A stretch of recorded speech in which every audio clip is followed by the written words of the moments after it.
Namo tassa bhagavato arahato samma sambuddhassa.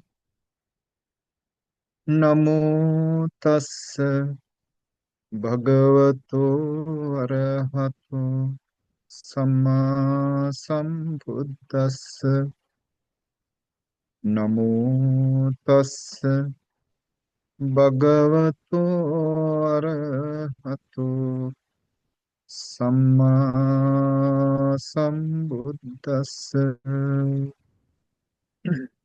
Let's begin our journey on the Abhidhamma.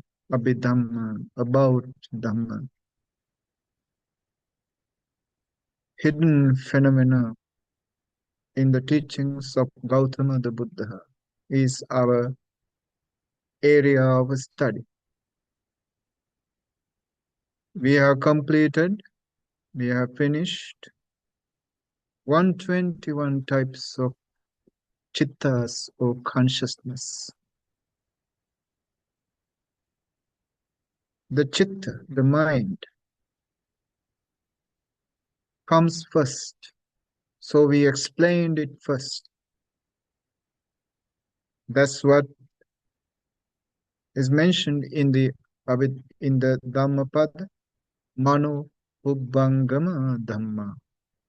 Mind comes first to the Dhammas. Dhammas come later. What are the Dhammas? Dhammas are the mental factors. Mind is the foremost. Mind is the most significant one. But does the mind come alone? That's the question to ask. Can the mind come alone and do everything without the mental factors, without the Dhammas? Following the teachings of the Buddha, the chitta is just doing the function of knowing an object. Just knowing an object. Once it is known, the rest of the deeds are done by the mental factors, by the associates, by the companions of the mind. So we finished learning those chittas that just knew about subject areas, mundane, fine material, immaterial, worldly or mundane, supramundane.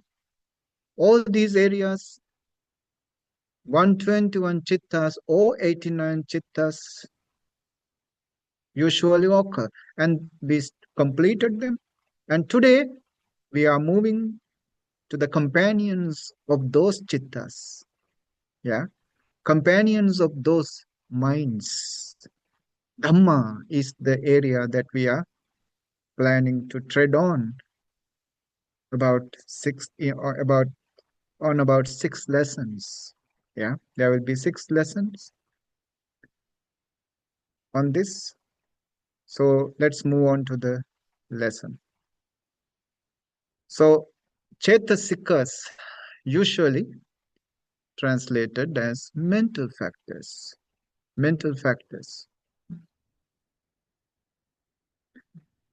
Now, how many chittas?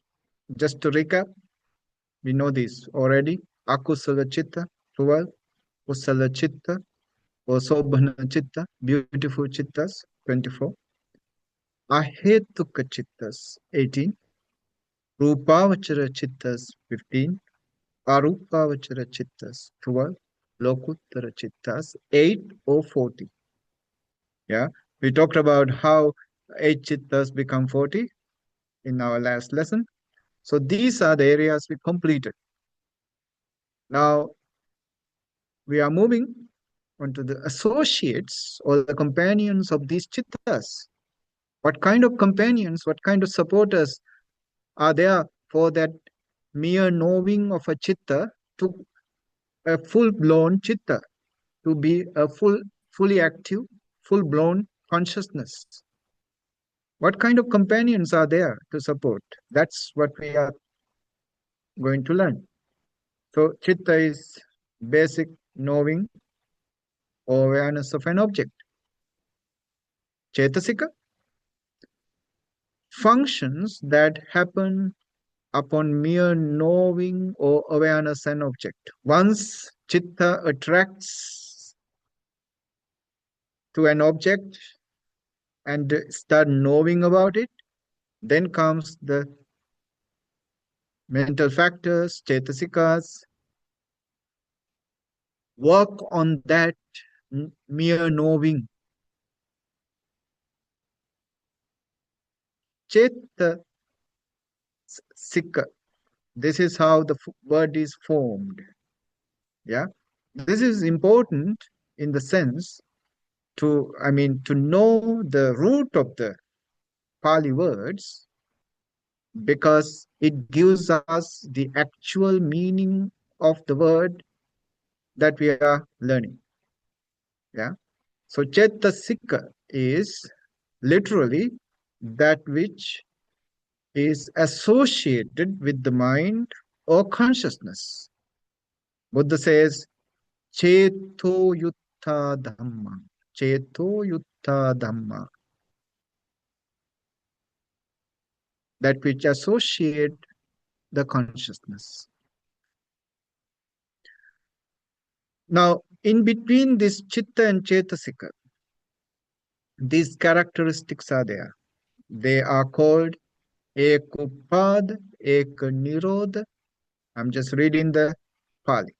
Ekalambana, ekavattuka. Yeah? They arise together. They arise together. That means there is no even a slight difference in between chitta and cetasika when they arise. They come together. Eka nirodha. And they vanish together. In the sense, when an object is perceived, that activity is done. If you move into another object, into another area, then the previous one is annihilated together, simultaneously, the consciousness and mental factors. Same object is associated and the same base. Base means eye, ear, nose, tongue, body and mind. These are the bases where the consciousness arises or where the consciousness manifests. So associate the same base, same object, same sense object, form, sound, smell, taste, yeah, and tangibles. Same form, same object, same sense base. It means this is like the chitta and cetasika. Apparently, there is no difference. There is no any kind of separation. For an untrained mind, mind and mental factors are not something that happens with the differences. Or it is the same thing for an untrained mind. Mind and mental factors are not something that exist for someone who does not investigate on this, who does not cultivate his mind. Yeah. So the meditators, in their deep meditation, they found this difference. They found that segregation, this diversity between the consciousness, the chitta or the mind, mano, and the dhamma, mental factors. In their deep meditation, when they went beyond the mind and start observing the mind as chitta anupassana, they start seeing. The Buddha saw this difference, mental factors and the mind. That's why he says, though apparently it seems together, mind comes first before the mental factors. Chitta comes first before the Cetasikas. Yeah. In that deep meditation, he found it. So when he was teaching, he just proclaimed, you know, though apparently this inner being a single unity, there is a slight difference, invisible difference, and invisible, oblivious to the untrained mind, invisible to the untrained mind. There is a difference between mind and mental factors.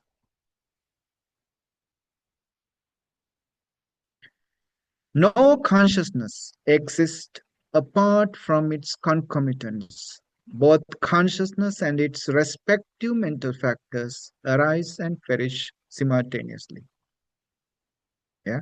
So it means there are 121 or 89 chittas are there, that those chittas cannot exist, cannot persist, cannot arise, cannot vanish all alone.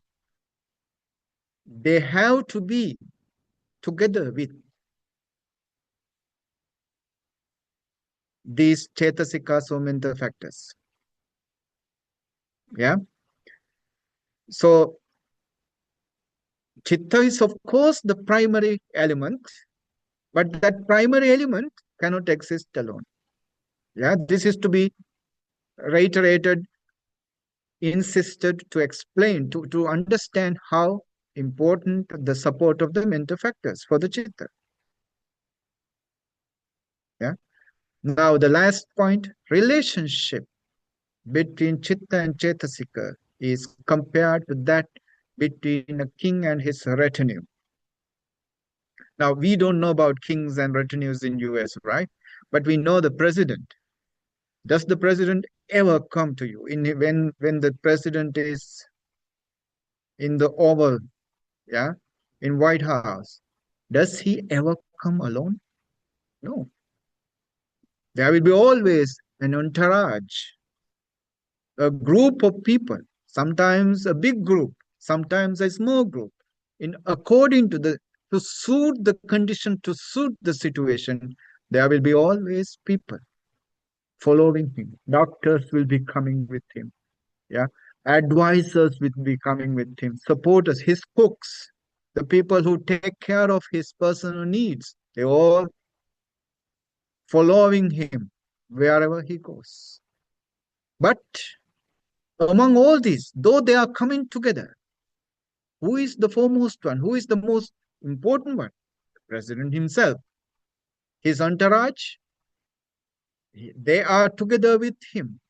So that's, I think that's a very simple example for us to understand the way the consciousness and mental factors, chittas and cetasikas, they are manifestation, they are existence, like the president and his entourage.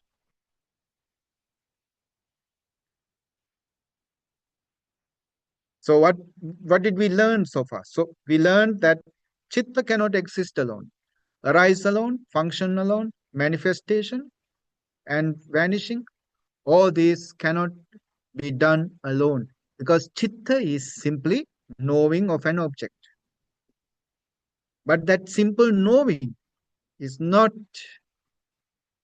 with any kind of power, any kind of strength, any kind of manifestation is there. No, just simply knowing.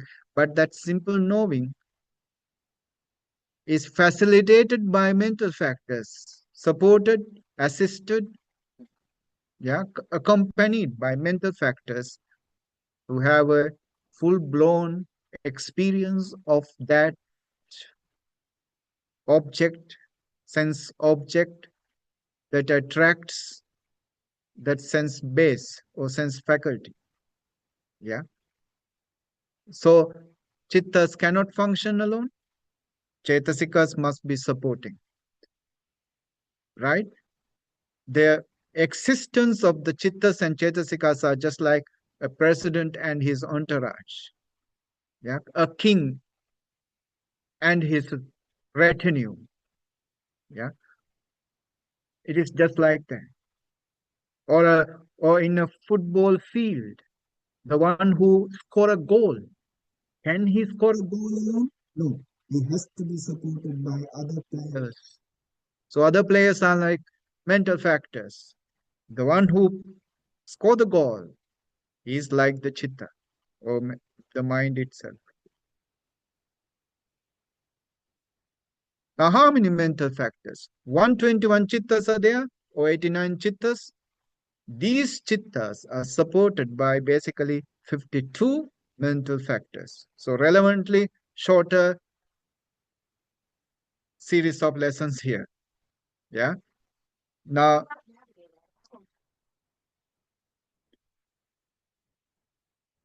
how many mental factors? 52 segregated, separated first as universals, then occasionals, then unwholesome factors. That means exclusively following the unwholesome chittas. Yeah. So there are 14 unwholesome mental factors that support for the arising of 12 unwholesome chittas. Yeah. Then comes 25 beautiful mental factors that support the beautiful chittas. They are exclusively for the beautiful side, wholesome side. But these first two, universals and occasionals, these mental factors are called anya samana. Anya means the other, common to the other, common to the other. Who is this other? The other is wholesome or unwholesome. It is common to these both wholesome and unwholesome. So they are called anya samana in Pali. Anya samana. That means common to the other, common to both wholesome and unwholesome. In that sense, there are two categories, universals and occasionals. Universals means that these seven chittas arise in all the 121 or 89 chittas. Yeah, we're talking about 89 chittas and 121. In all these 121 or 89 chittas, these universals arise. Sabba chitta sadharana. That's the Pali word. Yeah. These universal seven chittas, Sabba chitta sadharana chittas. Sabba chitta, all consciousness, sadharana, common to all consciousness. We concentrate on that area first. As I said, Sabba chitta sadharana chetasika. The mental factors, sadharana, common, Sabba chitta, all consciousness. Essential properties in every consciousness, beautiful and non-beautiful. Yeah. So anya samana, it is common. It is common. Yeah. Now in Malaysia it says right, sama sama, common to all. Same, same. Same to beautiful, same to non-beautiful, same to wholesome, same to unwholesome. Yeah. Same to arahants, same to us. Same to divine beings, same to us. Same for all. No chittas can arise without these seven universals. Perform the most rudimentary and essential cognitive functions. Without these universals, consciousness of an object would be impossible. So, knowing an object cannot happen basically without the help of these seven universal mental factors. Difficult to distinguish separately, like a multivitamin pill. multivitamin pill. Now, when you look at a multivitamin, the box, there is this mentioned, right? This particular vitamin is here, vitamin C, vitamin B, vitamin A. The list is there. But when you are taking it, can you separately taste or can you separately feel, okay, I'm feeling this particular vitamin, I'm feeling that particular vitamin? No, you don't feel it. You just swallow it without feeling any of these. Though you don't feel it, it doesn't mean the vitamin is not there, right? It is there. So Buddha says, Abhidhamma says, commentaries say, universals happen. But as I said earlier, for an untrained mind, they are not visible, they are oblivious. Yeah. Only for a deep meditator or someone who is in deep meditation, or let's say chitta dhamma in that level of meditation, one recognizes these subtle factors that facilitate the chitta to function, to manifest. Now, what are these seven universals? Now, please repeat after me to get familiar with, especially with the Pali words. Contact, phassa, phassa. Feeling, vedana. Perception, sanya. Volition, chetana. One-pointedness, ekaggata. Mental vitality, jivitendriya. Attention, manasikara. Phassa, vedana, sanya, chetana, ekaggata, jivitindriya, manasikara. These are the seven universals. That means knowing of an object. Let's say there are 121 ways of knowing different objects related to different areas of the mind, of the life. Yeah. All this knowing cannot happen without these seven universals. We were talking about rootless chittas. We were talking about resultants. All these are facilitated by these seven universals. First one, phassa. Root is phas, meaning to contact, to touch. Yeah. Derived from the root phusati, meaning to touch. Not physical contact, but mental contact. So we all know now, let's say for a simple example, a dead body. A dead body has eyes. A dead body has ears, nose, tongue, the body. But if you shout near that dead body, can he ever hear you? Can that dead body ever feel you? Even you pinch that body, even you hit that body. Any smell? Impossible. That tongue is dead in the sense there is no something called consciousness that receive the contact. So basically, these five doors, eye, ear, nose, tongue, eye, ear, nose, tongue, body, and mind. These faculties are basically doors for the consciousness, for the chitta to contact the external sense object, the form, a figure, a color, to reach to the consciousness, for the form, for the sound to reach to the consciousness, for the taste to reach to the consciousness. The tongue is facilitating as the door, as a door, as an opening for that external object to reach the consciousness. So It is not a physical contact impact. It is a mental contact. Physical bases are just supporting for that mental contact. Contact happens to your mind, right? But this contact will never happen if there is no, if there is, if there doesn't exist the external sense object, internal sense base, and the consciousness. When these three coordinates, function at the same time, manifest at the same time, work together, the contact happens.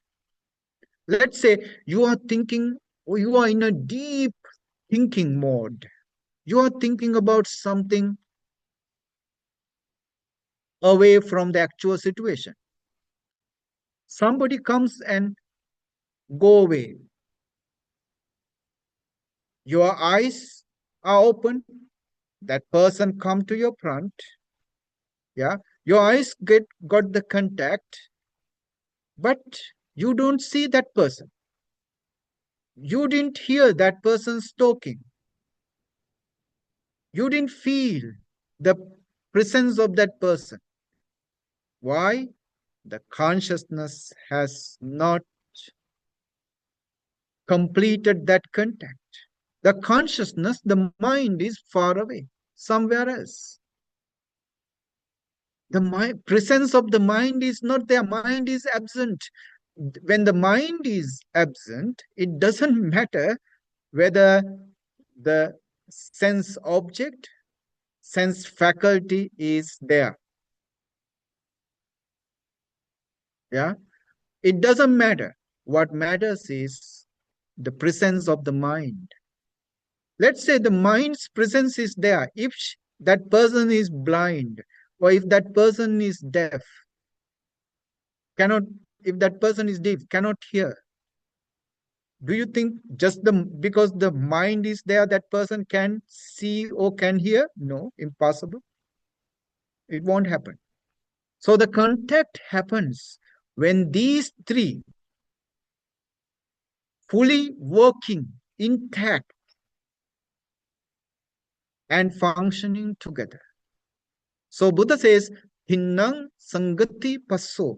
When these three is connected, joined together, act simultaneously, then there is contact. All right?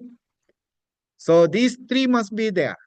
Essentially must be there: consciousness, respective sense faculty, the instrument, yeah, the object. These three, when they are connected, joined together, there arise a sense consciousness. We call it I consciousness, because that I consciousness origin based on a form, the eye base, eye sensitivity, and the consciousness that arise at the eye sensitivity. We call it eye consciousness. The sound, the ear sensitivity, and the consciousness that arise at the ear sensitivity. We call it ear consciousness. So also the nose consciousness, tongue consciousness, body consciousness, and the mind consciousness. Yeah, a memory comes to your mind. Yeah, to the mind faculty, to that mental continuum. A memory comes and disturb, then you work on that memory. You continue to think about that memory. Yeah, mind faculty, mind consciousness. So thinnang sangati passo, contact. Now this contact is where the citadel of consciousness, citadel of mind, all the thinking, no matter how long and how big your thinking is, all arise based on this contact. Contact must be there for these six faculties. Yeah, that contact. Plus, it is universal. It is sabbachitta sadharana. It is common to all chittas, because without contact, no 89 or 121 chittas, those chittas cannot arise. The chittas within us cannot arise without a contact. Further explanations. Yeah. Contact means it touches. Characteristic touching. Remember, it is not just physical touching, it is the mental touching what we are talking about. Because physical touching itself is not enough for that contact to be completed. Manifestation, coinciding of object, sense faculty, and consciousness. We talked about it, right? Proximate cause, an objective field that has come into focus. Yeah. Whatever attracts your attention, they are the conscious, they are this posture, this contact arise. If your attention is not taken, then that contact will not happen. Contact given first for teaching purposes does not mean it precedes other mental states. All are coexistent. Yeah, of course, they arise almost simultaneously. Yeah, but for the clarification's sake, we took contact as the first. Abhidhamma has taken contact as the first. It doesn't mean first contact happen and everything comes slowly later on. No, they all come as almost together as ever. Yeah, they always come almost together. Yeah, it is very hard to separate. Then the second feeling, Vedana. Now, for the Sinhalese, for us, Vedana means usually a painful feeling. Yeah, uh, my back is full of Vedana. Yeah, the full of painful feeling. That's what we usually translate, painful feeling. But in Buddhism, Vedana means commonly any sort of feeling. Now, in Vipassana, we got this in the four Satipatthanas, Vedana Anupassana, observing the sensations, the feelings. Yeah. Goenka, as in Goenkaji, he usually translates Vedana as sensations. He doesn't say feelings, sensations, he says. Yeah. In a way, he's right. The sensitivity of the body attracts or generate sensations. Vedana always arise in this body. What are the types of Vedana? Pleasurable, painful, neutral. Sukha Vedana, Dukkha Vedana, Adukkama Sukha Vedana. Now, these three types of feelings are usually related to eye, ear, nose, tongue. Yeah, these four senses. But when something connected to the body, yeah, it is usually generating either a joyful feeling or a sorrowful feeling. Joyful feeling or sorrowful feeling. Yeah. Intermediate or adukkama sukha, neutral feeling is not found in regarding the body. For the body, either pleasant or unpleasant, sukha or dukkha. But for the other senses, these triple feelings can be presented: pleasurable, painful, neutral. These are the feelings. Now, when we were learning about chittas, what did we learn? We learned that every chitta, every consciousness carrying a certain feeling, carrying a certain feeling. Maybe this is the basic reason. that feeling is so connected with the chitta. Buddha presents in his meditation techniques, wisdom meditation, as the second grade of meditation, to observe feelings, to witness the feelings that arise in this body, other than our hair, nail, teeth, bone structure.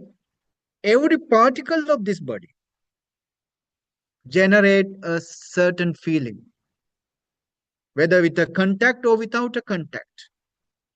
Every particle of this body. Vipassana meditators basically very clearly witness this arising of feelings. Now, observing these feelings are so important because the meditators know this. Feelings are the roots of the chitta. We talked about this in our lessons, as I remember, if my memory served right. Feelings are the roots of the chittas. Now, if you know how to handle the feelings, it means you know how to handle your chitta. If you can uproot the feelings, in the sense, handle the feelings, watching it, observing it in the sense of impermanent, miserable, and non-self, anicca dukkha anatta. If you happen to watch these feelings in that point of view, what happened? Feelings will not have power over you, will not be able to control, no authority over you. Then what happened? Chitta is tamed indirectly. Emotions are tamed, controlled, not being controlled by the emotion, but controlling the emotion through the observation of feelings. Now, Abhidhamma is following the Vipassana. That's why in Abhidhamma, Abhidhamma clearly explains that every chitta, no matter how subtle it is, every chitta is followed or accompanied, not followed actually, accompanied by a feeling. Characteristic being felt, Vedayita. Function, experiencing mostly desirable aspect of the object. Yeah, we try to throw away any undesirable feeling. We try to fight back with the undesirable feelings. Yeah, enjoy only the desirable. Manifestation, relishing of associated mental factors. Yeah, feeling experiences the object directly and fully. Now, feeling is just like this. Again, king. Let's say the king who enjoys a meal, fully enjoys a meal, because that meal was prepared for him.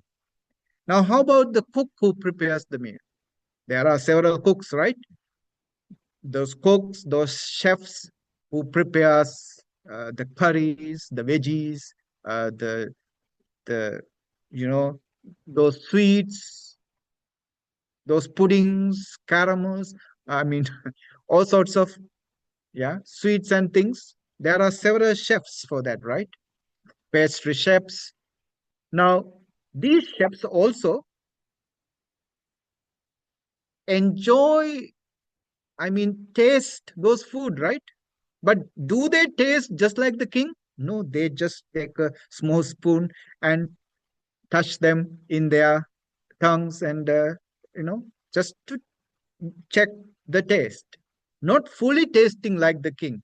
So, Abhidhamma says the mental factors, other mental factors will be experiencing the objects, experiencing the object just like those cooks experiencing the taste of those foods. But the Vedana is the mental factor that fully absorb in the feeling, in that object presenting to him. right? It is like the king who enjoys the meal fully, who tastes the meal fully, feeling experiences the object directly and fully, just like the king. It is this feeling that experiences the desirable or undesirable results of an action done in this life or in the previous birth. Yeah. Usually the karma is coming back to us as a beautiful feeling or as a miserable feeling, right? Okay, my time is bad. It means what? You are experiencing something gone wrong, something not happening up to your expectations. Yeah. So what you are feeling is that you are trying to put into words, right? My time is bad. That means you are feeling something bad. And you are saying not about your feeling, but about the time. But actually you are but in actual sense, what you are talking is that you are feeling bad. It is all about feeling. Yeah. Our attachment to this life, everything based on feeling. How about once you lose the attachment? I mean, once you lose the feeling, you lose the attachment. That's why in the Paticca in dependent origination, Buddha says what? Vedana Pachaya Tanha. Based on based on feeling, there is tanha craving. So to what are we really attached? What are we really being craving? We are craving the feeling. Thing is, feeling is the foremost for us. The thing or the person that we associate is secondary. If we are attached to a certain person or a thing, because that person or the thing is giving us pleasant feeling, what happens if that pleasant feeling is changed? Then that attachment is gone. That's what happened. So Vedana Pachaya Tanha. You see how powerful that feeling is in our lives.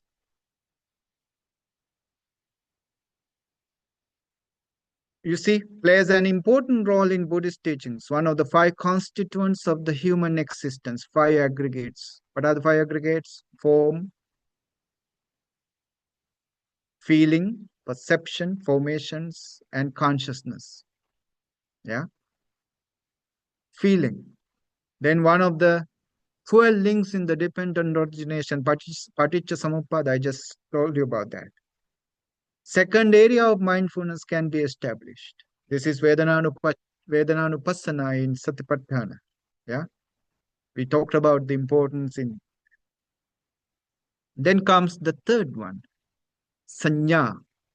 Sanya comes from the word, I mean from the root nya, meaning to know. Sanya distinguishes the qualities of an object. Yeah, shows itself as a positive or negative judgment of what we perceive. So Sanya itself, can we say, supporting that cognizing, that knowing of an object. We talked about chitta. Chitta is to know an object, right? Now, when something unknown to us, something which we have never seen come to us, we start knowing of an object with the help of what? With the help of sanya. Sanya is trying to understand, trying to create a judgment about the object that has never come into our contact. Yeah, that is the first characteristic. The second one is when you see something known to you earlier, Let's say you saw something years and years ago. You saw someone years and years ago. How did you keep the memory of that person in your mind? With the signs, with the particulars of his face, yeah, the characteristics of his face, some signs. Through that signs, you remember that person. Now, after years, let's say after 2 decades, that person again comes to you. Will you recognize him? Will you recognize him? If you recognize him, that also manifested with the sanya, with the help of sanya, perception. Yeah. So it's a vital role. Sanya plays a vital role to help you to remember. Is it something you do it intentionally? No, it is happening naturally. Yeah. Because it is a universal. It's a universal mental factor. It happens for everybody. Now, sanya works how? Sanya helps us to memorize something which is happening now as something new. That's the first one. The second one, sanya helps us to remember that, okay, this person, I have seen him before. After 2 decades, he comes back, but you have memorized his characteristics, maybe some birthmarks, maybe facial features. You have memorized, naturally memorized, automatically memorized with the help of sanya, and that memory helps you to recognize the person. Sanya is the one, sanya is like this: a carpenter who works with different types of wood. When he cuts down them, when he saw them, when he arranged them neatly, he will put marks. He will put marks, right? For him to recognize later. Sanya is like putting those marks by a carpenter to remember. According to your profession, you also will find all these kind of actions that you do something for the sake of remembering later. That's the natural work of sanya within you. Please read the rest of the points.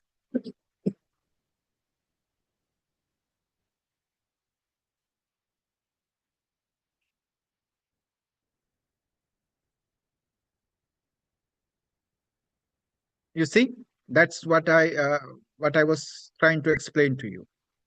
It enables you to memorize something that is happening now, and it also helps you to bring back your memory to the present with the help of something that you put in your memory in the past. Both this happening based on sanya. Sanya again, one of the five khandas, five aggregates, right? Rupa, Vedana, Sanya, Sankhara, Vinyana. Sanya, perception. Perception. Perception plays a vital role in the mind. Yeah. It is where the action of the mind, authentic or kind of without the involvement with the body, with the objects, with the materials, immaterial action of the mind begins with the perception, with the perception, right? Now, let's say in the immaterial jhanas, remember? Akasanan chayatana vinyanan chayatana kinchanyayatana. Yeah. There comes the neva sanya na sanyayatana, the last one. Neva sanya na sanyayatana. What's the translation? Neither perception nor non-perception. What is this perception? Just the why perception only? Because to indicate the entire mind, Buddha presents just the perception. Because perception is where the mind begins, or the action of the mind begins with the perception. So when we say perception, it means the entire system of the mind, entire action of the mind. Neva sanya, na sanyayatana means the mind has become so subtle, as if it is there or not there. That's the meaning. To indicate the mind, Buddha just present the perception, because perception is the beginning point of the soul journey, alone journey of the mind, without the involvement of the body. Then comes the Chetana. We know this word. Chetana ham bhikkhave kammam vada. Karma in the ultimate sense, what the Buddha said? Chetana is the karma. Look for the Chetana if you want to understand whether you have done something good or bad. Action can go wrong, but the Chetana indicates whether you had a good intention or bad intention. Yeah, please read this. Chetana coordinates the mental states associated with itself. It also regulates the other associated mental states. Let me give an example. Like a class monitor. Yeah, a class monitor. Have you been a class monitor? If you have been, you know you're all right. You have to behave properly. Yeah, otherwise you will lose that position in a minute.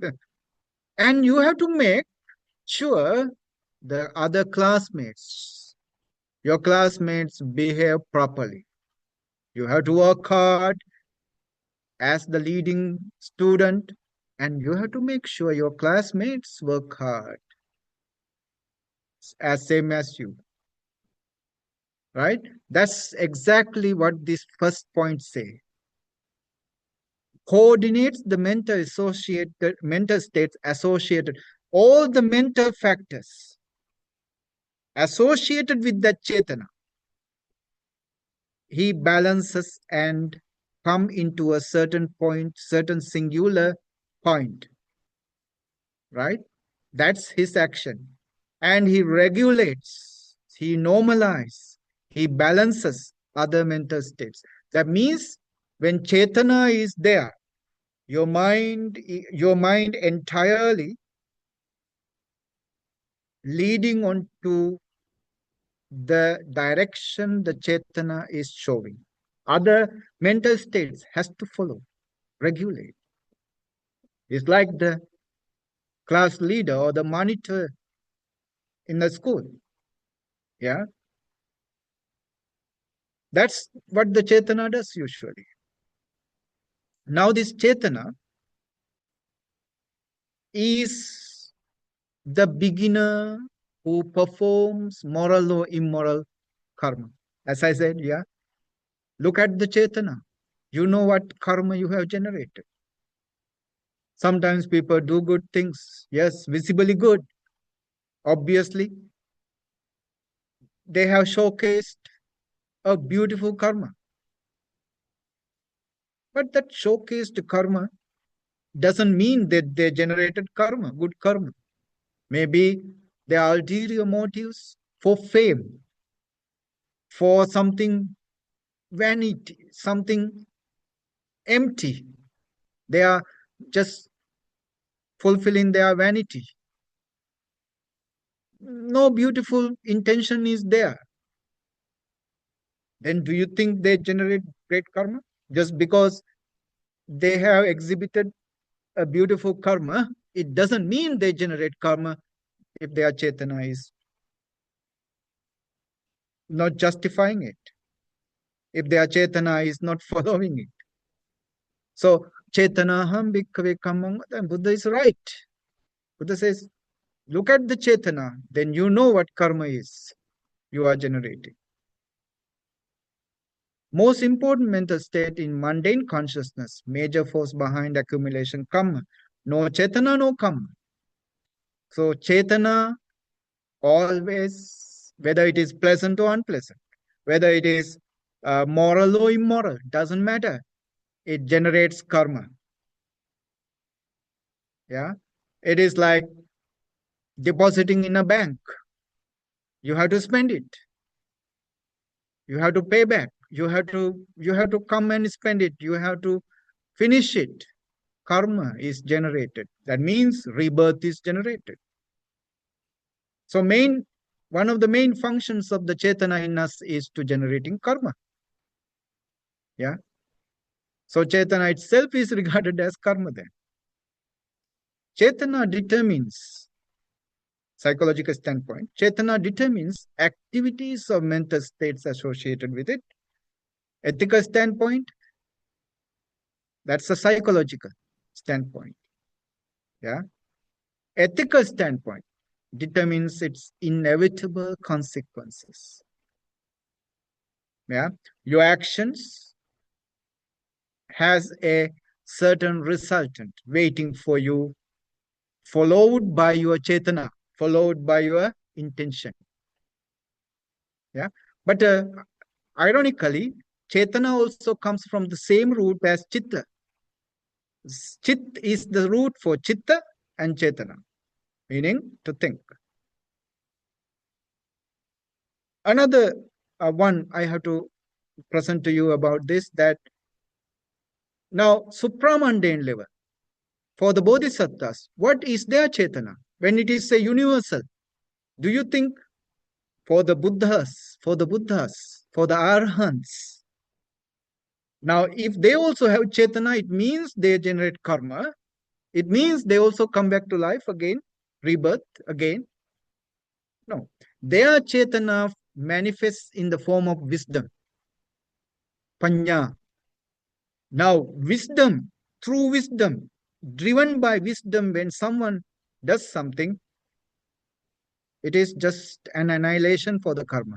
It is just an annihilation for the sanskaras, accumulations, no deposits. Yeah. It helps you to liberate, not to be imprisoned in this cycle of birth and death. So, Chetana functions as generating karma for us to spend later for the worldlings, for the ones who are stuck in the cycle of birth and death. But Chetana functions as wisdom for the Buddhas, for the Arhants, enlightened masters. It is the wisdom in their system. With the wisdom, what is wisdom? Wisdom is to observe, wisdom is to do things being based on impermanence, misery, and non-self. One of these three characteristics are the base behind all the Arhants, Buddhas. When they manifest, when they activate, or when they act verbally or physically in this world. So wisdom is the counterpart for Chetana. Chetana arises for us, you and me, and for divine beings, Brahmas, for all. Yeah. But wisdom is what arises for the Arahants. Wisdom is the background for Arahants. Chetana is the background for us, you and me. Then comes Ekaggata. Aggata. Agga actually the top. Yeah, being on the top. Also one translation for Ekaggata. One-pointedness. Now we all know Ekaggata is there in the meditation. But mind as it is, the chitta as it is, being facilitated by this universal Ekaggata, certain one-pointedness is there with us in birth, by birth. We are born with a certain level of concentration, but that level can be hierarchically different. Some are well concentrated, some are not so well. Yeah. Please read these points. A certain degree of one-pointedness is carried by every consciousness with varying degrees of strength of focus. What I just said, right? Characteristic is non-wandering, non-distraction. Let's say you are watching a very interesting movie. Very interesting movie for the first time you are watching it. You are not a meditator, but how focused you are. Yeah.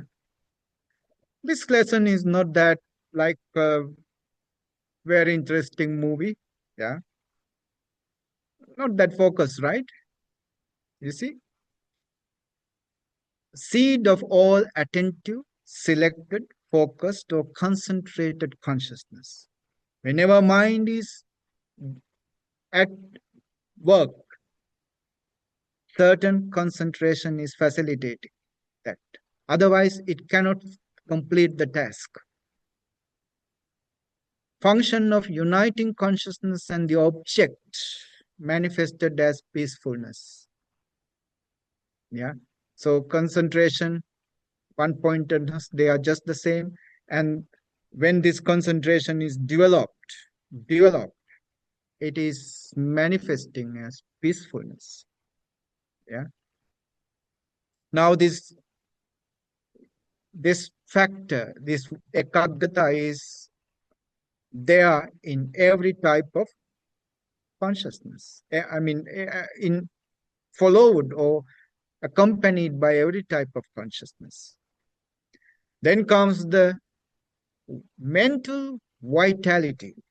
I would say this is the cheerleader of our mind. Yeah.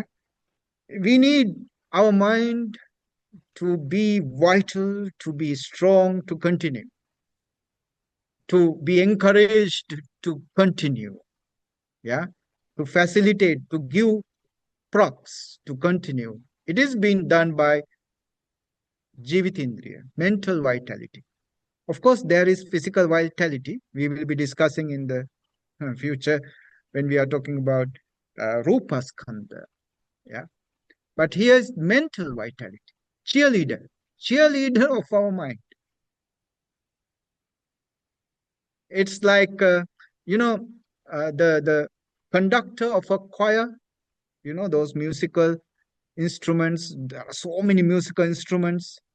Now, these musical instruments, those musicians, they are vigilant and following the conductor's instructions, conductor's that that guidance. So this conductor is of a choir is like this mental vitality. So it upkeep and maintain the mental factors and accompanying consciousness. Yeah. So other mental factors, also the consciousness are supported, maintained. It is like a facilitator of the mind. Now, we were talking about this one, right? Ekaggata, no. We were talking about Chetana. Chetana is like the initiator of doing something, right? Then this mental vitality is like the facilitator, like the cheerleader.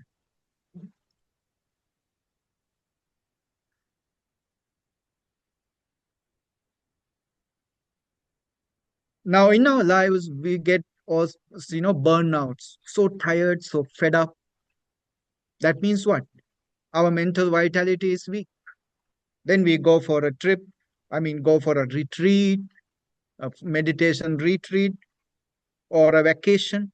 Then you come back again, being vital, being strong again. You understand this? The mental vitality. It is visible in the body, in the life, sometimes being so tired, being fed up with the same routine, continuously working hard. Yeah, you lose that vitality. That is in the visible point. Invisibly, our mind to function, the chitta to function continuously with in a vigorous manner, that vitality must be there. It is called mental vitality, Jivitindriya. Chetana works as an initiator, determining the activities of all mental states. Jivitindriya works as the facilitator, infusing into the Chetana and other concomitants. Sustaining of mental states and material phenomena by Jivitindriya. As I said, there are two types of Jivitindriya. mental life faculty, nama jivitindriya, physical life faculty, rupa jivitindriya. We will be discussing this again future. Yeah. Psychic life and physical life arise at the moment of conception, simultaneously perish at the moment of death. Right? When nama rupa arise at the moment of our birth, then that nama rupa gives birth or causes for the arising of mental life faculty and physical life faculty. Yeah. At the death, they die. They die simultaneously. Jivitindriya depends on mind and mind and matter depends on Jivitindriya. So we are born with this. We have come to this world with that. Then the manasikara. Manasikara. Literally, it means making in the mind. Simple translation, it means attention. Attention. Manasikara. Turning the mind towards the object. Like the rudder of a ship, which is indispensable to take her directly to the destination. Like a charioteer that sits with a close attention on the two well-trained horses regarding their rhythmical movements.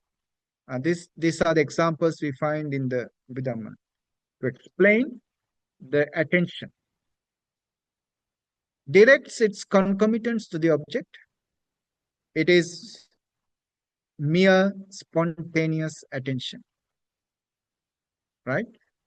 Getting the mind to be attend on the object, desired object, is manasikara.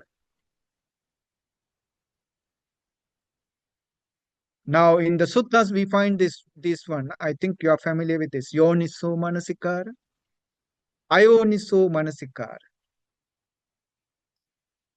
Wise judgments and careless, impulsive attention.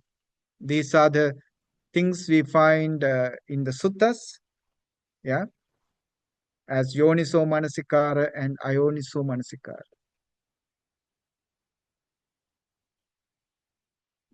This is related to the manasikara in the 7 universal factors when we say yoniso manasikara and ayoniso manasikara, but though they are related, actually it is a developed form of manasikara. Yeah, that attention, both attentions, both onto the wholesome and unwholesome is there. When wholesome things are happening, attention is there. Unwholesome things are happening, attention is there. It is a universal attention. But when you develop the attention in meditation, then you know what sort of, whether we are attending to something with the understanding or just a careless, impulsive attention. Yeah, this is the difference.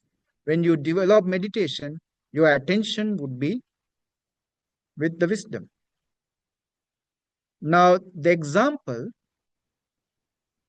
we can find in this here to understand, to clarify better on these 7 universal mental factors. Contact, hassa, stage is lit, sound comes on.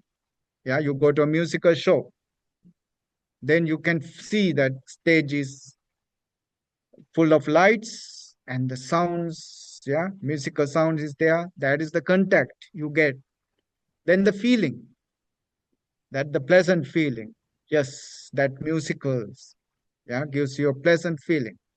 Perception, somebody who knows to you, a musician, a singer comes and start singing, or when he comes in, you recognize.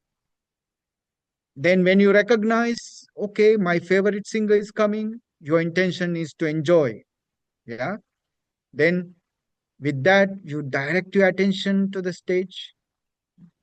You get concentrated one pointedness, then you are so energetic within, yeah, to experience fully. All these are involved in that enjoyment of your music. Now, these are the 7 universal factors that we were talking about in this lesson. All right. So, with that, we conclude this lesson on the universal factors. Next week, we talks on the particulars. Particulars means occasionals. Occasionals. There are 6 occasionals. We talk about the occasionals in our next week lesson. All right. We do a short blessing. May you all have a beautiful weekend. Yeah. Sabbityo vachantu sabbarogo vinassatu mate bhavatvantarayo sukhi dirghayuko bhavat bhavatu sabba mangalam rakkantu sabba devata sabba buddhanubhavena sabba dhammanubhavena sabba sanghanubhavena sada satti bhavantu te. Sadhu, sadhu, sadhu.